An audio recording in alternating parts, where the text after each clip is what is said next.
Hi students and welcome in our further video of social science, our past second textbook in history for class 7. Students, we are learning our third chapter, that is the Delhi Sultans, and today we have to see the further part of this lesson, that is given on page number 38, officials of Sultan Muhammad Tughlaq. So students, open the page number 38 and listen carefully. Officials of Sultan Muhammad Tughlaq. Sultan Muhammad Tughlaq appointed Aziz Kumar, a wine distiller, Firuz Hazam, a barber, Makkah Tabak, a cook, and two gardeners, Lada and Pira, two high administrative post. देखो, सुल्तान मोहम्मद तुगलक ने क्या किया, appoint किया था अजीज़ कुमार को. किसके लिए? Wine distiller यानी शराब डालने वाला. उसके बाद फिरोज हजम यानी बार्बर यानी बाल काटने वाला. उसके बाद मक्का तबा कुक यानी जो ये रहता है बावर्ची रहता है वो. और उसके बाद टू गार्नर्स यानी दो माली, ऐसा उनके नाम थे, लादा एंड पीरा. ऐसे कई लोगों को उसने हाई एडमिनिस्ट्रेटिव पोस्ट पे रखा. जियाउद्दीन बिरानी जो थे मिड 14th सेंचुरी क्रोनिकर थे. देखो, मिड 14th सेंचुरी के क्रोनिकर का नाम बताया गया है जियाउद्दीन बिरानी. उसने रिपोर्टेड किया their appointments at the sign of the sultan's loss of political judgement and his incapacity to rule. यानी सुल्तान को क्या करना पड़ेगा, हाईली पोस्ट पे रखना पड़ेगा. तो अच्छे जो भी ये है एडमिनिस्ट्रेटिव लोग हैं, एडमिनिस्ट्रेशन संभालने वाले, उनको ही रखना चाहिए, ऐसा उसका कहना था. ठीक है. Then students, we have to turn to our next page.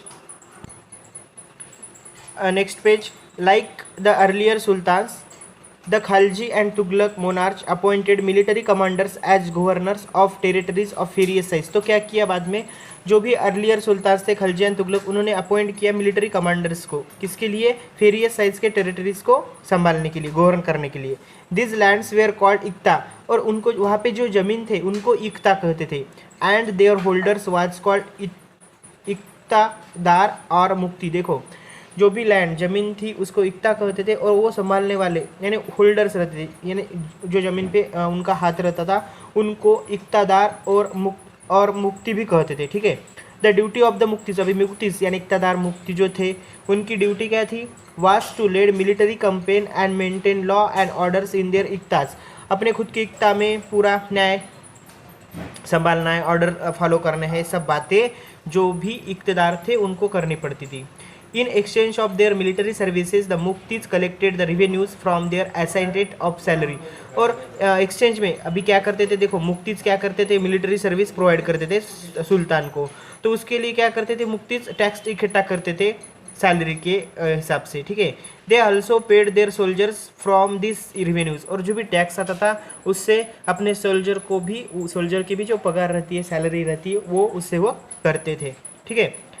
Control over Muktis was most effective if their office was not inheritable and if they were assigned iktas for a short period of time before being shifted. These harsh conditions of service were rigorously imposed during the reign of the Alauddin Khalji and Muhammad Tughlaq. तो ये जो भी service थे, ये जो भी harsh conditions थे, जैसे टैक्स वसूली की कंडीशंस, ये सब, तो ये अलाउद्दीन खलजी और मोहम्मद तुगलक के टाइम में बहुत ज़्यादा इम्पोज हुई थी. ठीक है, बड़ी थी. Accountants were appointed by the states to check the amount of the revenue collected by the muqtis. और मुक्तीज़ ने जो भी टैक्स कलेक्ट किया है उसके लिए, वो संभालने के लिए, वो चेक करने के लिए अकाउंटेंट्स को भी अपॉइंट करती है. यानी मुक्तीज़ जो है वो टैक्स बराबर इकट्ठा कर रहे हैं कि नहीं, उसमें कुछ कम ज़्यादा हो रहा क्या, ये सब बातें देखने के लिए अकाउंटेंट्स को भी अपॉइंट किया जाता था. ठीक है.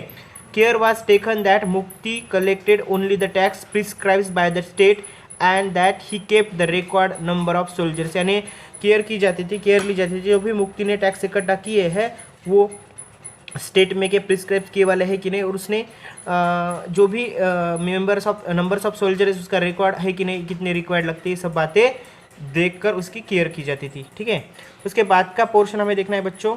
As the Delhi sultan brought the hinterland of the cities under their control, they forced the landed chieftains, the samtats, aristocrats and rich landlords to accept their authority. यानी जो भी दिल्ली सुल्तान थे, हिंदरलैंड जिन्होंने हासिल की थी, सिटी के अंदर वो कंट्रोल करते थे. Under Alauddin Khalji the state brought the assessment and collection of land revenue under its own control. और जो भी अलाउद्दीन खिलजी थे तो क्या करते थे, जो भी रेवेन्यू है लैंड का, जमीन का जो भी ये है टैक्स है, वो अपने कंट्रोल में रखते थे। The rights of the local chieftains to levy taxes were cancelled and they were also force to pay tax. देखो जो भी राइट्स थे लोकल चिफ्टेन्स को टैक्स इकट्ठा करने के, वो तो उन्होंने कैंसिल कर दिए। देखो अलाउद्दीन खिलजी ने किया ये सब। जो भी लोकल चिफ्टेन थे जो टैक्स लोगों से लेते थे तो उनका ये टैक्स लेना तो कैंसिल कर दिया, उन पे ही टैक्स लगाना स्टार्ट किया, उनको ही फोर्स किया to pay taxes. Okay. The sultan's administrator measure the land and kept careful accounts. और जो सुल्तान के एडमिनिस्ट्रेटर्स थे वो क्या करते थे, लैंड को मेजर करते थे, यानी ज़मीन को मेजर करते थे, मापते थे, नापते थे, और केयरफुल अकाउंट्स क्या करते थे, रखते थे। देखो आपको लगेगा कि ये जो मेज़र है, लैंड का मेज़र करना, ज़मीन को नापना, तो ये ब्रिटिश के एज में नहीं, ब्रिटिश तो बाद में आए, ये पहले ही हुआ था ज़मीन को मेज़र करना। ठीक है। उसके बाद some of the old chieftains and landlord serves the sultanate as revenue collectors and assessors. देखो कुछ जो ओल्ड चिफ्टेन्स थे और लैंड लॉर्ड्स थे वो क्या करते थे, सुल्तान को सर्व करते थे जैसे टैक्स कलेक्टर बन के, ठीक है, एसेसर बन के। There were 3 types of taxes. अभी टैक्सेस के 3 टाइप्स थे। उससे पहले हमें देखना है बच्चों कि ये जो आपको बार बार आ रहा है सुल्तान एंड सल्तनत। सुल्तान का मीनिंग है बच्चों सुल्तान यानी राजा, ठीक है, और सल्तनत का मीनिंग है सल्तनत यानी उसका जो राज्य रहता है, सुल्तान की सल्तनत यानी राज्य, सल्तनत यानी राज्य। तो इसमें हमें देखना है कि 3 टाइप्स के टैक्सेस वो इकट्ठा करते थे। अभी कौन सा है, पहले वाला ऑन कल्टिवेशन कॉल्ड खर्च। देखो खर्च आपको वर्ड आएगा। खर्च क्या है, एक प्रकार का ऐसा टैक्स है जो भी ज़मीन में जो भी वो क्रॉप्स कल्टिवेट करेंगे, वो क्रॉप्स बेच के आने वाला 50% जो भी है पीजेंट को, प्रेजेंट का प्रोड्यूस यानी माल जो है खेत में आने वाला, वो 50% किसको देना है, सुल्तान को देना है, यानी 50% टैक्स उसको है। जो भी वो क्रॉप्स लेंगे खर्च, उस पर 50% टैक्स देना पड़ेगा पीजेंट यानी फार्मर को, ठीक है।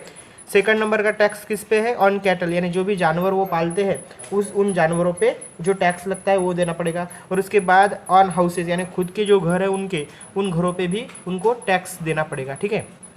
इस तरह की 3 टाइप ऑफ टैक्स बोले हैं उन्होंने।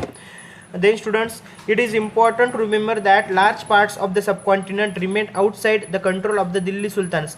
और दिल्ली सुल्तान का कंट्रोल था, लेकिन पूरे जो भी एरिया है, पूरे एरिया में तो वो कंट्रोल नहीं कर पाता था। इसीलिए जो भी लार्ज पार्ट था सब कॉन्टिनेंट का आउटसाइड वाला, तो उस पर उसका कंट्रोल नहीं था। It was difficult to control distance provinces like Bengal from the Delhi and soon after annexing southern India. बहुत डिफिकल्ट था डिस्टेंस प्रोविनेंसेस, यानी जो भी डिस्टेंस वाले जो भी ये थे इलाके थे, प्रांत थे, उस पर अपना कंट्रोल करना बहुत डिफिकल्ट था।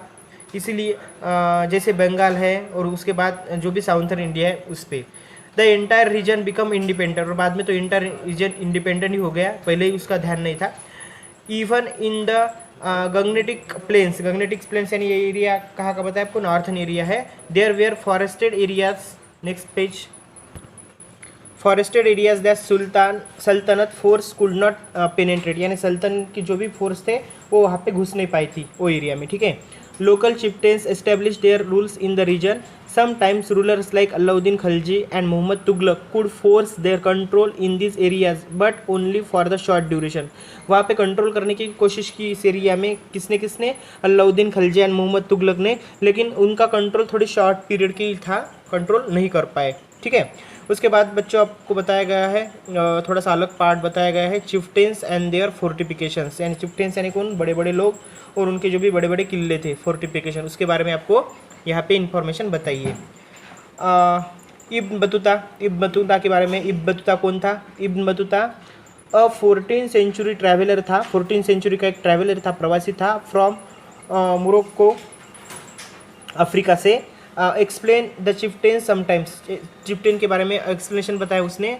फोर्टिफाइड देमसेल्स इन माउंटेन, अभी ये चिफ्टेन्स के बारे में इन्फॉर्मेशन हमें बताइए इब्न बतूता ने, जो कि 14th सेंचुरी का एक ट्रैवलर था अफ्रीका से, ठीक है।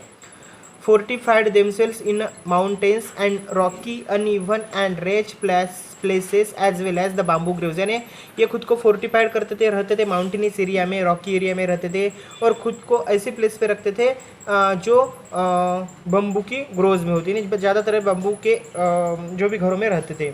In India the bamboo is not hollow, it is big, हमारे इंडिया में बम्बू उतना हॉलो नहीं है, ये बड़े साइज़ के रहते हैं इंडिया में।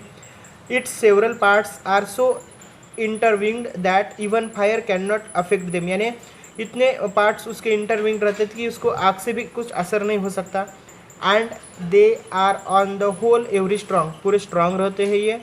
The chieftain lives in this forest which serve them as ramparts inside which are their cattles and their crops. देखो ये चिफ्टेन्स ऐसे ही बड़े बड़े फॉरेस्ट में रहते थे, जो बम्बू से बने वाले घर रहते थे वहाँ पे, और उसके साथ सर्व करते थे रैम्पर्ट्स, और इनसाइड जो भी उनको बाम्बू के बने वाले घर रहते उसमें वो क्या करते थे, अपने कैटल्स को रखते थे, वहाँ पे क्रॉप्स लेते थे, ठीक है, इस तरह।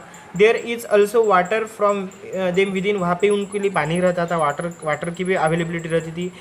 That is rain water which collect there, वहाँ पे जो कलेक्ट हुआ है वो रेन वाटर भी रहता था। Hence they can not be subdued expect by powerful armies, इसलिए पावरफुल आर्मी अगर आर्मी पावरफुल नहीं तो वो कुछ बिगड़ नहीं सकती थी उनका।